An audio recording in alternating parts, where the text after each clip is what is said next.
because of the way our society has evolved, we are most of the time disconnected from most of the things that in our human evolutionary history gave us meaning.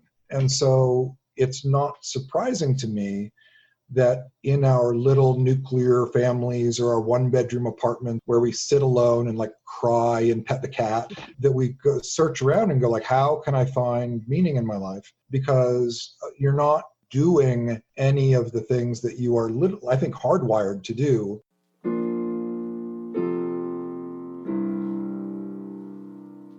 Have you ever thought about your meaning of life? What is our purpose here? You're listening to CatharSIS, a podcast about the meaning of life, created by two sisters who are in the field of marriage and family therapy. Hello, my name is Michal. And I'm Maayan. This podcast was created in honor of our dad, who was a hematologist-oncologist, a medical doctor who would always ask everyone and anyone, what is the meaning of life? It's a personal yet relatable podcast where we interview people and have discussions about the meaning of life, of course, as well as friendships, relationships, love, nostalgia, how to cope with an existential crisis, and normalizing grief and death.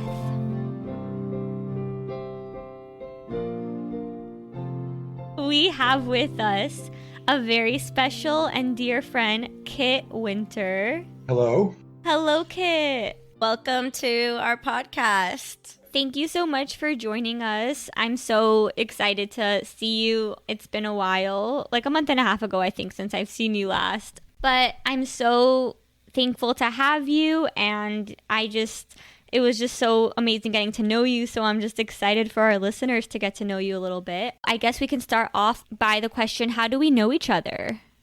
So we know each other because we were in the same cohort in our master's program at Alliant International University, learning to become marriage and family therapists.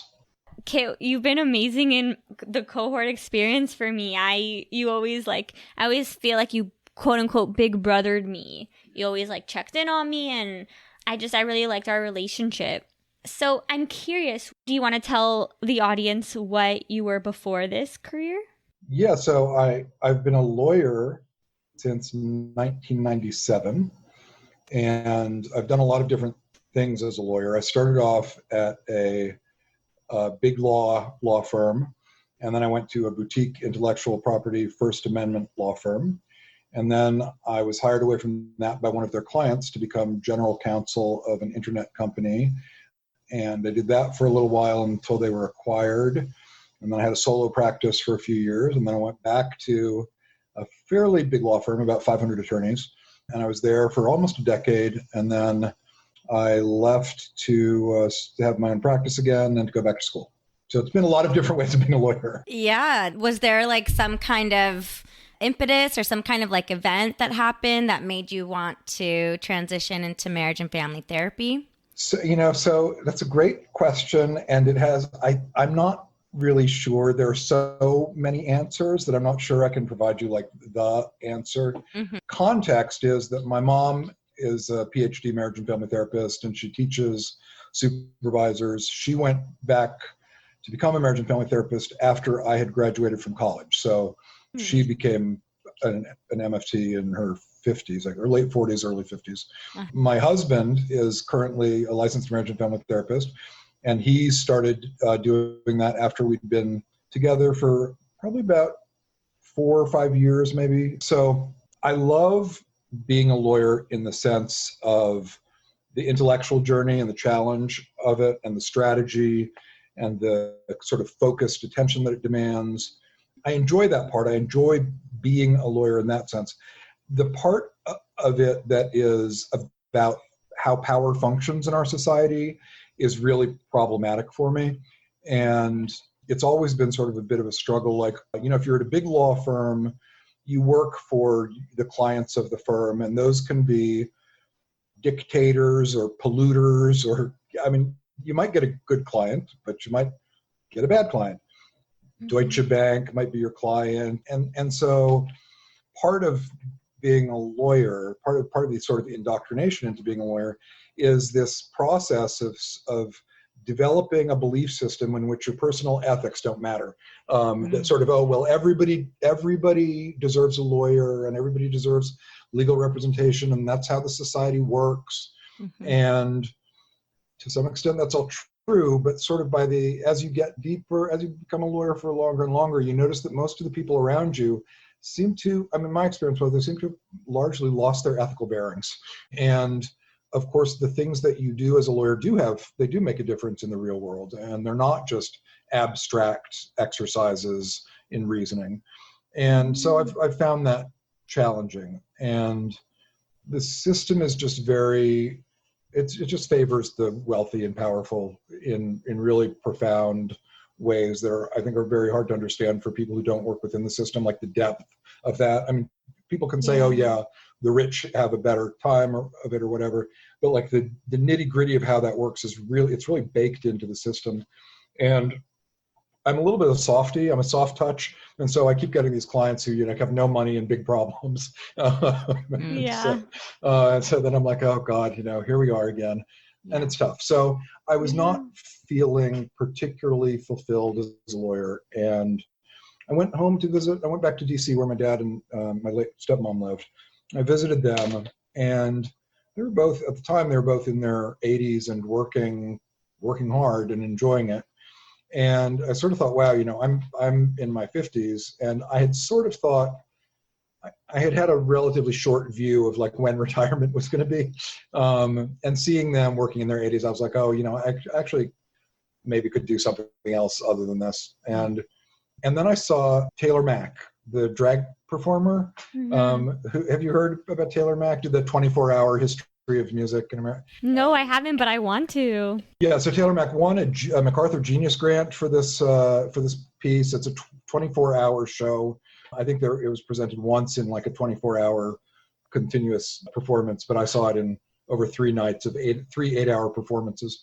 And it was very kind of political and current and contextual. And there was something that Taylor Mack said to the audience about kind of challenging us to do something different, to be bold and to make changes. And that kind of actually resonated with me a little. And that was in March before I started the program. So wow. So I'm an MFT because of a drag queen.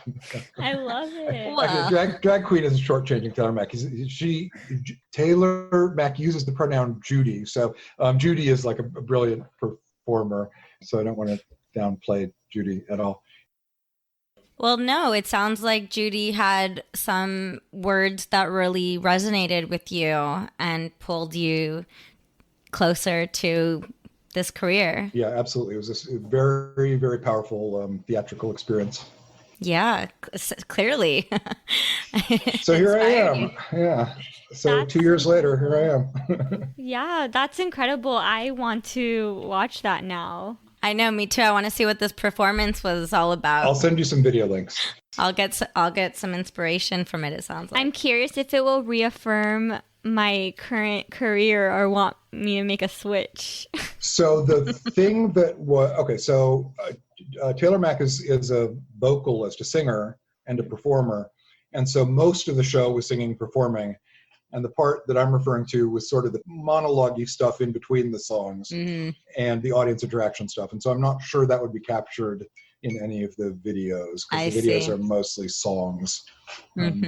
Okay. Yeah, that makes sense. So on your journey through the MFT program, was there any moment where you were like, oh, I don't know, I kind of miss law a little bit? So I've been practicing law while I was in school. So I still have my own little private practice, and I'm still practicing law. And the answer is yes. Many times I thought, what the heck am I doing? Why did I do this? This is idiotic. What am I doing? Especially when I had like papers due. And I thought, I don't need to be doing this. But my cohort actually got me through a lot of those. I mean, I think there were times when I was really tempted to take some time off and kind of slow the process down and do it over 3 years instead of 2. And the fact that I felt so close to my cohort actually really kept me on the schedule. So, so thank you, Maayan. Yeah. Yeah, no, I agree. I feel like we were all kind of like dependent on each other to finish and like stick together and but also still accepting of the people that needed to take their time. So, I'm curious, I guess this leads to our next question. What has your experience been with love and marriage? And what was it like growing up as a gay man in America? You've been through the legalization of gay marriage. What was that like? Like, tell us everything. That is Don't leave anything that's out. like 10 years. That would be I know, an totally. extremely long podcast. People would be like covered in cobwebs by the time they finished it. So I was born in 1965. And so I was 4 when Stonewall happened. And so through my formative years, I guess you could call them, I had no role models or no gay men or lesbians or anything in popular media or no TV shows. The closest there was like the super effeminate kind of Paul Lynde comedian characters, on game shows and stuff, or Liberace, the real flamboyant, although I guess people thought Liberace was straight at the time, but the depictions of gay people were very stereotypical. And my parents were liberal. They are liberal Democrats. They're very into equality and justice and all of that stuff, but that didn't really extend to gay stuff. So they didn't really have anything bad to say about gay people when I was growing up. But they didn't really acknowledge the existence of gay people either. So it was sort of a big nothing. And then I came out when I was 17, I guess, in 80, just before I was about 17 and a half. And that was right before the AIDS crisis. So then there was a whole AIDS crisis, and that was a big, I can't even go into that. It was just too much. But, interestingly, before the AIDS crisis came along, the sort of mainstream gay political view was very much against marriage, same-sex marriage. And it thought that same-sex marriage was like buying into this heteronormative, white picket fence, nuclear family thing, and that gay people should not go down that road, and we should seize, liberation and sexual liberation and, personal autonomy and self-actualization and all of that stuff, instead of fighting for, legal rights. And and the AIDS. So in some ways, like, I think same-sex marriage is really because of AIDS, and it was very crazy making, I have to say, that sort of when AIDS came up, the cultural message was very strongly gay men should not have sex, or sex is dangerous, sex is death, gay men are irresponsible, they're whores, they're blah, blah, blah. And so everybody should, pair up and be in monogamous relationships. And so there was this big shift from this kind of sexual liberationist political perspective to this big, like, relationship, monogamy, stability kind of ethos. And because that change had been so swift and so strong in terms of like the message, people were, gay people were having their houses firebombed, and like there was this idea of sort of safety, and we're suddenly saying stable gay relationships are a threat to Western civilization and we have to outlaw them. So it's been a really quite a head-spinning journey for sure. And Bush, George W., really in 2000 and again in 2004, really ran on a platform. His main platform position was that gays are a threat to civilization. And, at the time I was a lawyer, I was a homeowner, and it's very complicated to try to function in a world, even if the people around you are okay, and even if your employer is okay, it's very difficult to try to function in a world where you're just going about your business, trying to be a productive adult, and you open the paper and you're told, here's one person saying you should be put to death, and here's the president of the United States saying you're the biggest threat to society that exists, and here's, so I don't want to, downplay the fact that it's been challenging to be a gay man, but I'm super privileged, so I'm aware of that as well. And that was all just in the last 20 years, what you're referring to, which is crazy to think about. So how did you cope with that? I'm sure it was different throughout, but if you can take away one theme or that you kind of leaned on to cope through it, what would that be? So being politicized really saved my life when I was a teenager. Like learning about power, gender, sexual orientation, race, ethnicity, women's studies, gender studies, all of that stuff, and really understanding sort of the sociocultural, political framework for identity and fight these fights, and activism saved my life. I was in ACT UP New York in the late 80s and early 90s, and that really saved my life and my sanity. And later on, I became less of an activist and more of a drinker and drug user, and that eventually proved problematic. That was not a very healthy coping mechanism.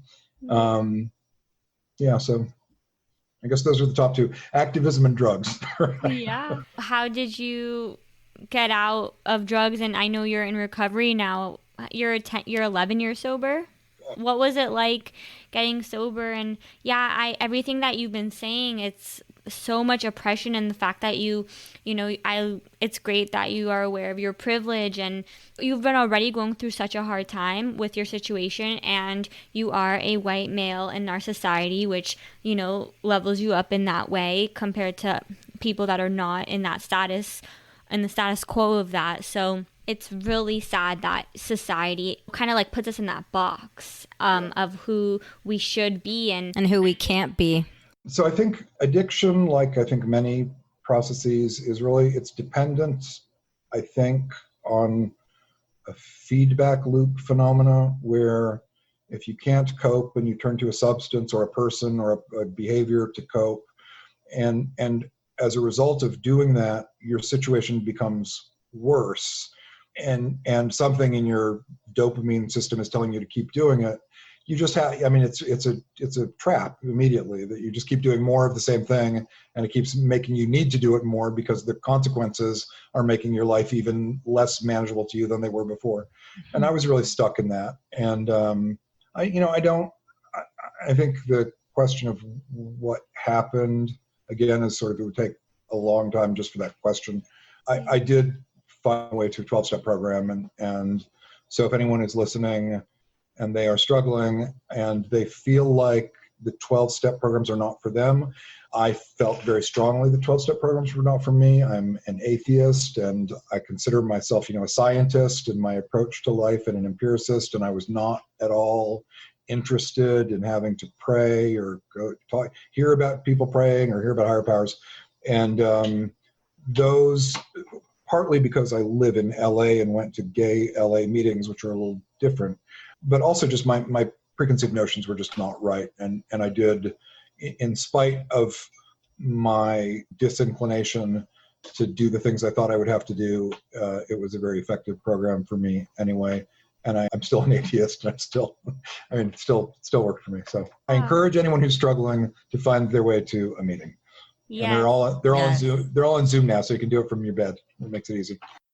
The best. I went through Al-Anon, and I just, the community is incredible. And yes, there's a higher power part of it, but also there's a community part of it, which is what we need. Sometimes we need to hear other people's stories to remind us that we're not alone in our suffering and in our pain and in our confusion and even the whole sponsor, the sponsor-sponsee relationship, having someone to call to hold you accountable, or if you're, thinking about using again, I think that's also a really great system that's so needed.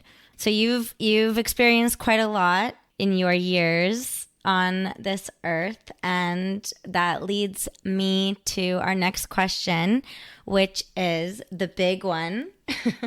The big question: what is your meaning of life? So I think that I have to give a little bit of context for what I think the meaning of life is, kind of in the abstract, before talking about my meaning of life. Yeah. So okay. In the abstract, I think that there are two different ways to think about the meaning of life.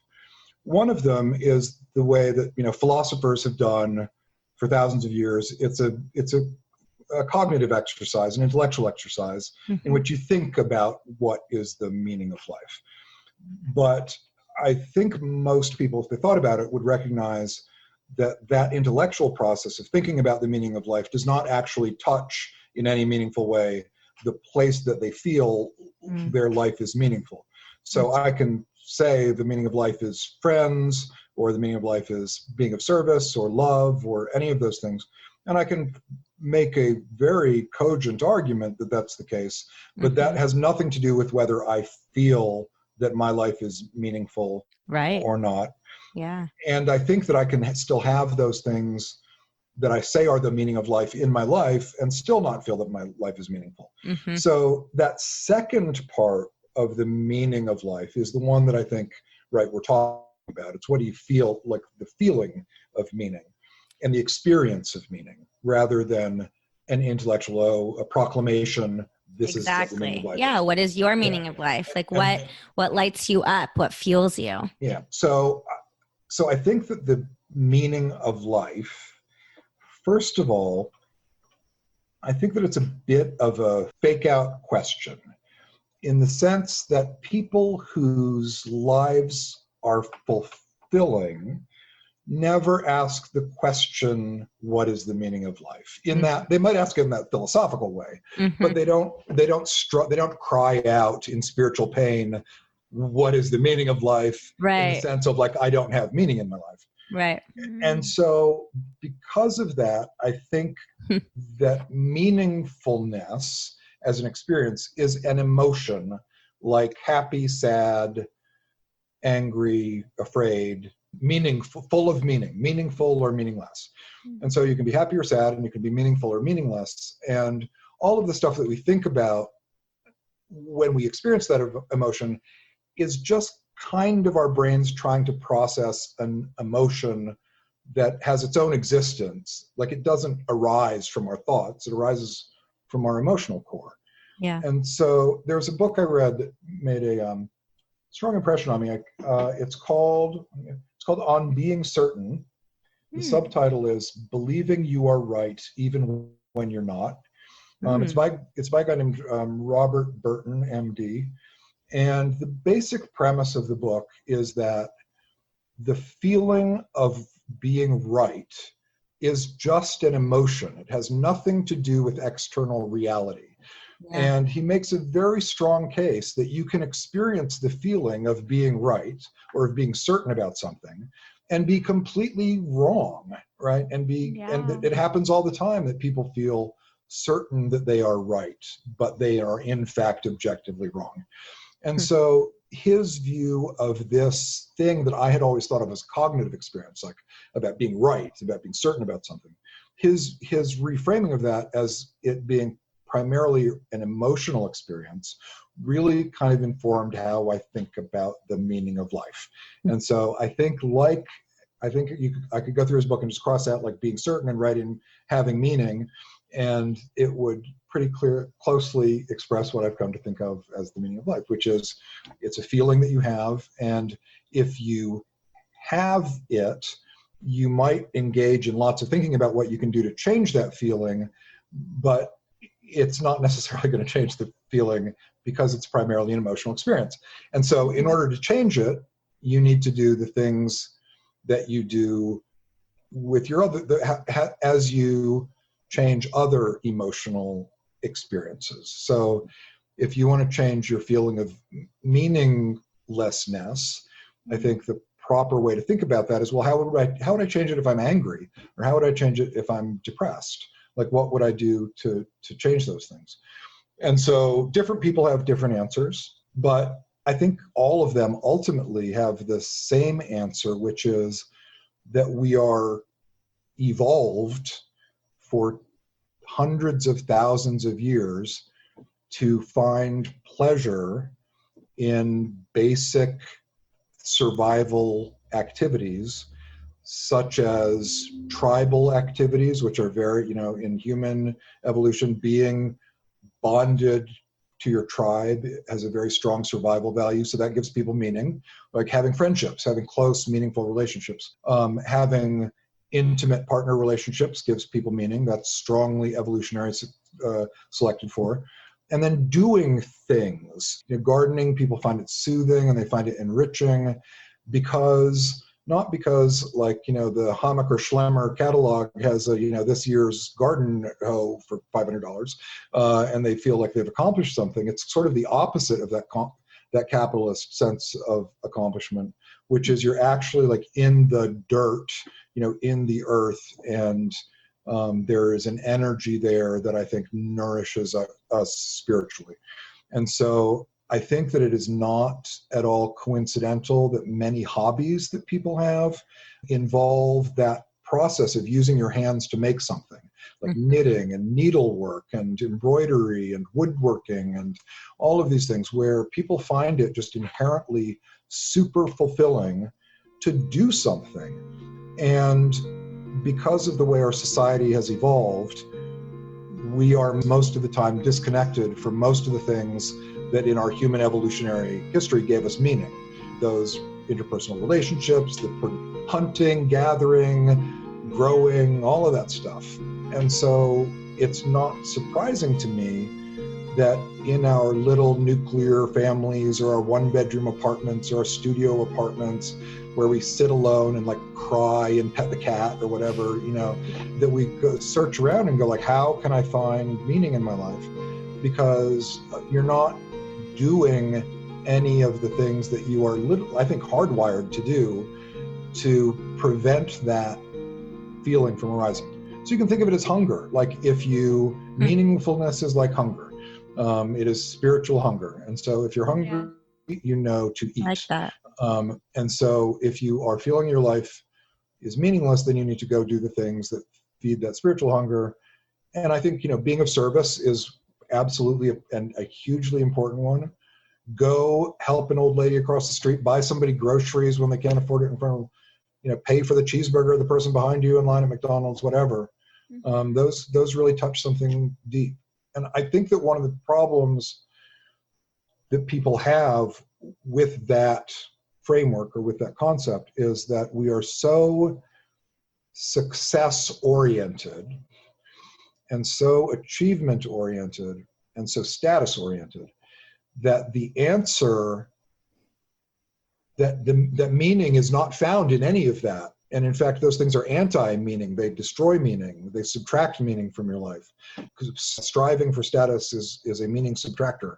That people don't want to grapple with the fact that really the implication of all that is that we should all really just walk away from our lives and go live in the woods in community, That would be nice. In communities in which we take care of each other and sustain each other. Yeah. That would be beautiful. I heard you saying earlier that, you can really just look at a person's life, what they're doing with their time, and get an understanding of what brings them meaning. And in fact, if you walk into a law firm, it's practically a cliche that lawyers are the unhappiest people on earth. And so I think it's really interesting that, at these big law firms, you can find people who are absolutely at the top of the power, status, money, privilege game in the world, and yet who are just deeply miserable, really miserable. Yeah. That's why I like to ask people, because what's the meaning of life it's also such a big question, It could take days, it could take years to even come up with like some general answer, I guess. But I like to say, well, how do you define your meaning and what lights you up and what fuels you? Or, what are some common themes that you've seen throughout your life that have felt spiritually nourishing, just to go off that phrase, spiritual hunger? So, for me, friendships are, I'm a very, very social person, although right at this moment in history, I'm very disappointed in humanity and not feeling like I love everybody in the same way that I like to think I do. I can get along with most people, as long as we don't talk about politics. But, I feel like I can go through the world and I can make friends with whoever I encounter more or less, if I want to. Yeah. And my friendships are very important to me and they're very spiritually nourishing for me. And my relationship with my husband. How long have you guys been married for? Very nourishing. We got married as soon as it was legal again. So we've been married that was in 2013 in California. So we've been married 7 years. Wow. But people have a lot of unrealistic expectations about how the other person can heal their wounds or whatever, can fill their voids, and people think that their partner should be a jigsaw puzzle piece that fits exactly into their puzzle piece and that there are no gaps. And I don't think that's realistic or really healthy.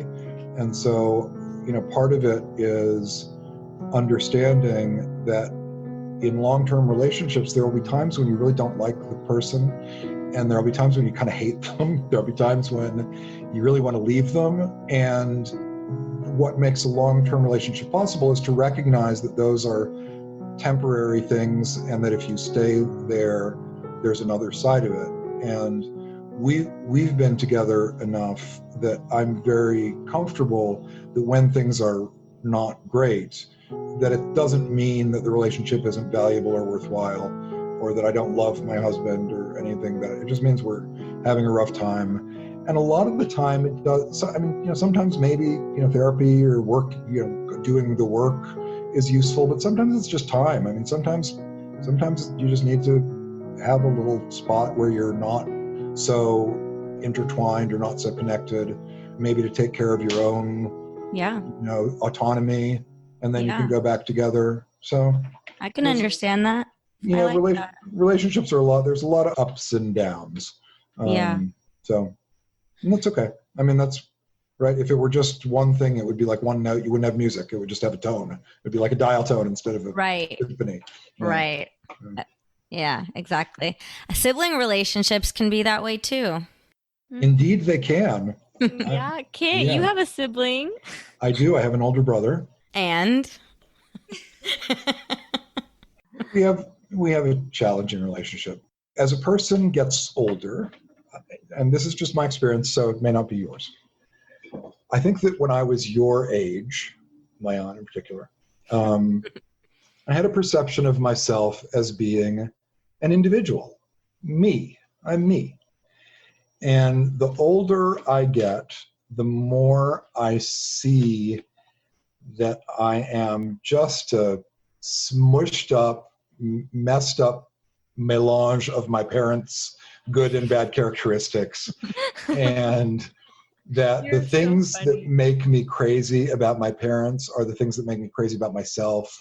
And so my relationship with my brother can be challenging because he can push my buttons, that he can behave in ways that remind me of things that are triggering to me about my parents, and they can be ways that I strive not to be myself and that I'm reactive to, and I'm sometimes embarrassed at how reactive I am. I feel like I'm a fully grown man. I should not be. I want to snaps to this. It's like zero to what am I? But I love my brother. He's a very smart guy. He's a very complicated guy. So he can be interpersonally challenging in, I think, the exact same way that I suspect I can be interpersonally challenging. So the two of us I think that there's all sorts of stuff that maybe triggers us, that I think it takes decades to start to recognize what's going on. I don't think I'm anywhere near done with this process of figuring out why I react the way I do, why some things make me very angry or emotional or frustrated very quickly and other situations don't at all. And there's so much stuff to unpack there underneath it. Emotional wounds, they're just always going to be there, aren't they? I think they are. Yes and no.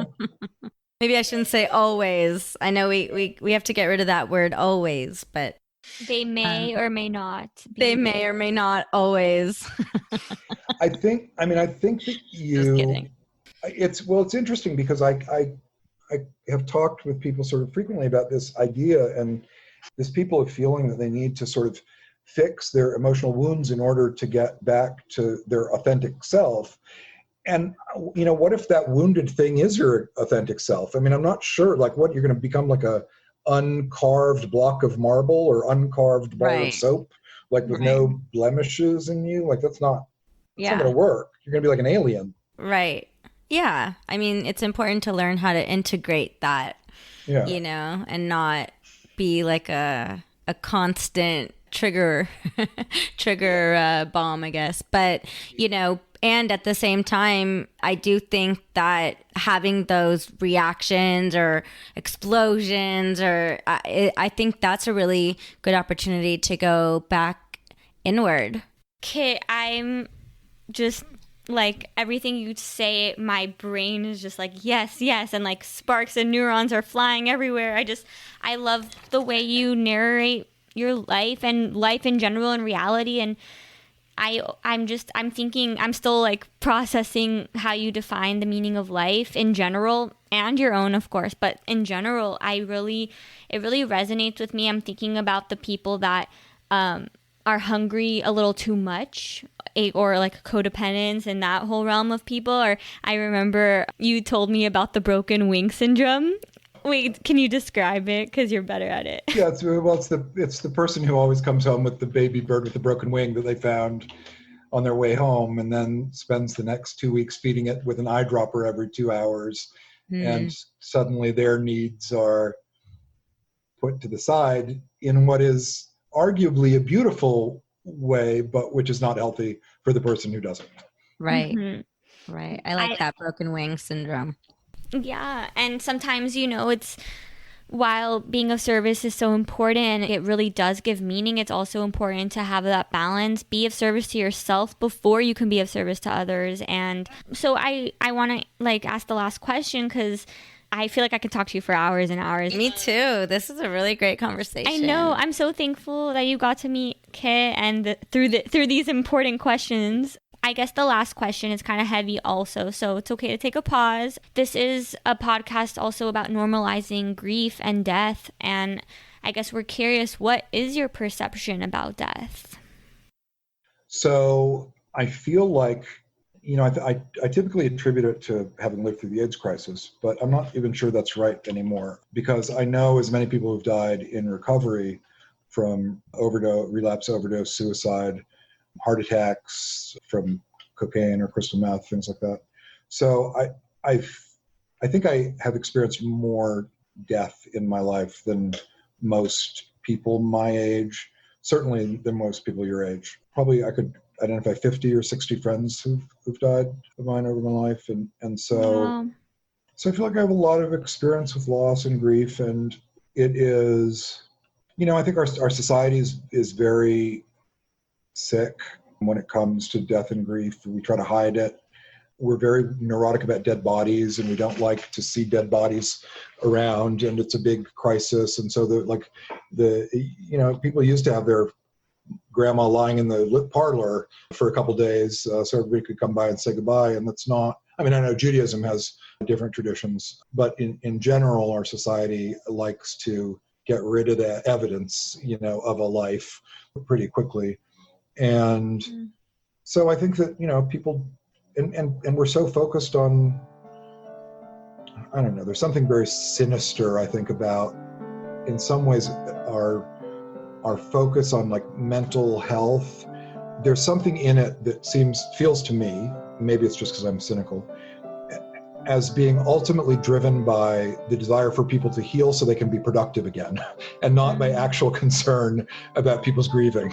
You know, it's like, we care about mental health because we want you to be mentally healthy so that you can do the things we want you to do. So we can function in a capitalistic. Right. Yeah. And so I think that sometimes what people need for their grief, for their mental health, is to not function for an extended period of time, a year, 2 years.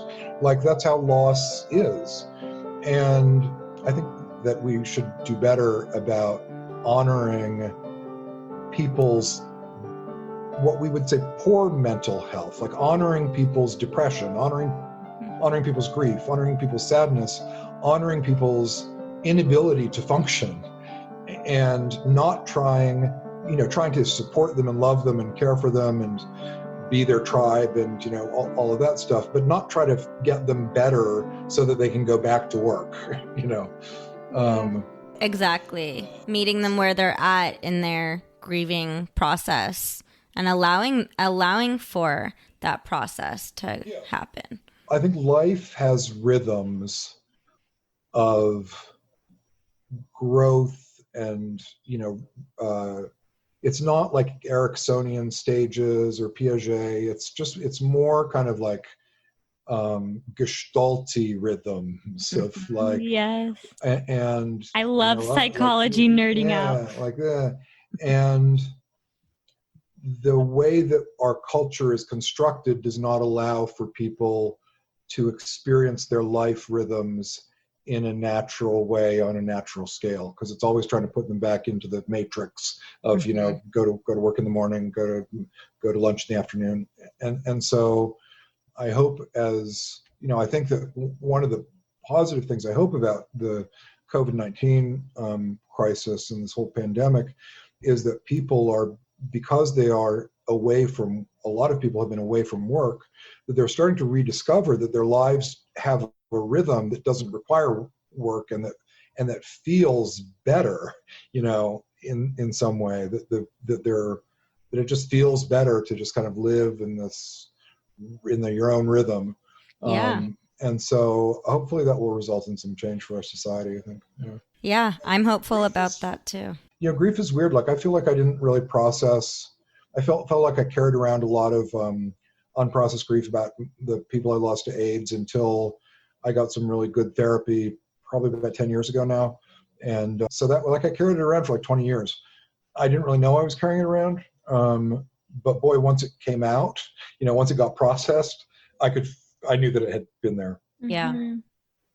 Yeah. I think carrying it around is very common, and everyone has a different reason for what brings them to therapy or what brings them to the point of saying, okay, wow, I need to look at this now. Like I have no choice but to look at it before moving forward, or as I'm continuing anyways with my life. So I think that being able to take that time, whether it's in therapy or, some other form, to really go inside yourself and really dig deep into those times where life wasn't what you thought it would be, or where you had this shift in perception of reality because of an external event, another way to define trauma, and that gets, aside from the sciencey part of that getting stored in our bodies, it's an event that it changes your life. It changes your life, and you didn't have any control of that change as you might have, in a career setting or school setting, applying to school and getting in and all that. So, I appreciate you sharing about all of that and just talking about your personal experiences with grief and loss and death. Yeah, thank you so much. It's really hard to, I think this is also something that inspired our podcast, in the sense that, like, we're not the experts of death and grief, and we're just searching for the answers, and we're searching together in a community for the answers. And just, it really just turns out that everyone has a different view based on their context, based on their background, like you said. And I really admire you, Kay. You're so brave, and you're soldiering on despite the insults life has. I really feel like my dad, like, I wish you met him. He would have everything that you said about the meaning of life, like, we're hunger, it's like our natural instinct. He would be like, yeah, our hunger is for reaffirmation, and reaffirmation was his meaning of life. And everything you said, my brain was like, is that reaffirmation? Is that reaffirmation? Like, I'm thinking about a lot of what he said. And yeah, so what, can you tell me a little bit about the reaffirmation thing? I'm curious, like did he feel like to have your true self be seen by the people who care for you and validated as the meaning of life? Or? Yeah, I think it was also, it was reaffirmation of self. So like reaffirmation of self, he would say a lot. But, as we had more conversations with him, I got from him that it was reaffirmation of self and other, So basically to say that we all need validation, and exactly, we all need to be seen and heard. So if we can receive that in our relationships with people and give that, we're golden in this world. Do you think your dad achieved that? I mean, do you think he felt that? Absolutely. He loved his career. He loved his family. He had some good friends, and he talked a lot about his career. That was really his number one, was medicine, his life in medicine. I think he was also super curious about death himself. He, was an oncologist, and I think he was so fascinated by death and people's reactions towards it, and the fact that it's so common. And the number one question people would ask was, am I going to die? And he would say, yeah, you will die. It's not if you're going to die, it's when. And a lot of times death is a fear of people's. It's probably like a really common fear that a lot of people have in this world, and it makes complete sense. And I think I'm just fascinated by the fact that it wasn't a fear for our dad. He really normalized death. And he filtered a lot through humor. So one of my favorite things that he would say actually to his patients is like, when they would say, how long do I have? Or he would say, I don't know, I failed fortune telling class in medical school. And, he would make them laugh. Humor is so important. And I think that's part of, I would say that's a huge part of his meaning that got passed down to me for sure, to Maayan for sure, to filter life through a curious lens and also to be able to laugh. Yeah, for sure. Agreed. Hear, hear. Hear, hear. Thank you so much, Kit. It was such a pleasure talking with you. Great talking to you both. Thank you. Thank you so much.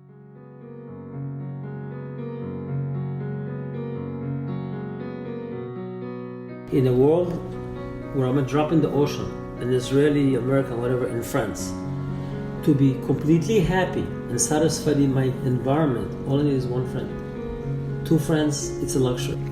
Okay, the ultimate friend is the one you open up your soul to, the one you share with, the one who actually gives you the full reaffirmation that you thirst for. Mm-hmm. Okay, we all do that. Okay, we all have the thirst for reaffirmation.